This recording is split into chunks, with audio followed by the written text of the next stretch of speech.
we tried to define and understand what artificial intelligence is. We saw how today it represents a complex ecosystem made up of many technologies, both large and small, that try in different ways to mimic human behaviors. In this context, we identified two major families: narrow artificial intelligence and general artificial intelligence.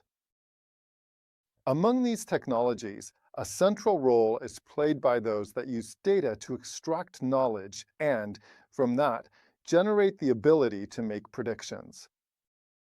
But why is there so much talk about artificial intelligence today? Why has it become so pervasive in our communication, in our work, and in our daily lives? After all, the algorithms and mathematical formalisms at the core of many artificial intelligence technologies have existed for decades. The formalization of the first artificial neuron, for example, dates back to 1943, thanks to the work of McCulloch and Pitts. So, what has changed? Well, in recent years, two decisive factors have come into play. The enormous growth in the computational power of machines, which today can perform millions of calculations in extremely short times, and the massive availability of data made possible by the spread of the internet and our habit of constantly sharing content, images, texts, videos, or messages. This abundance of data is what fuels machine learning models, allowing them to train and improve their performance. To get an idea of the scale of this phenomenon, just look at what happens in a single minute on the internet. In 2021, for example, nearly 200 million emails and over 21 million text messages were sent every minute. In 2023, these numbers changed even further. Emails rose to 240 million per minute, while text messages decreased.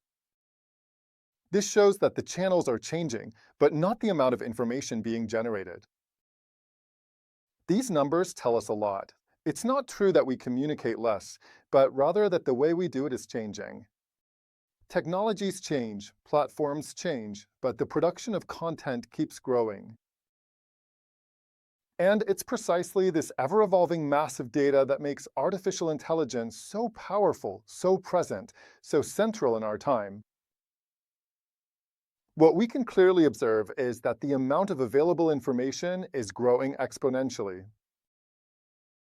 However, information alone is useless if we are not able to collect it, store it, and reuse it.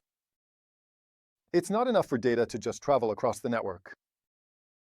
We also need the ability to stop them, store them, and retrieve them efficiently. This leads us to consider another fundamental element. In addition to network infrastructure, we need a large storage capacity, a capacity that not only allows us to archive huge volumes of data, but also to access them quickly whenever needed, for example, to reconstruct a history or to train an artificial intelligence model. Today, thanks to the combination of three key factors: computational power, data availability, and storage capacity, we have access to technology that is accessible, scalable, and with increasingly advanced performance. It is this convergence that makes artificial intelligence not only possible, but also extremely effective and widespread.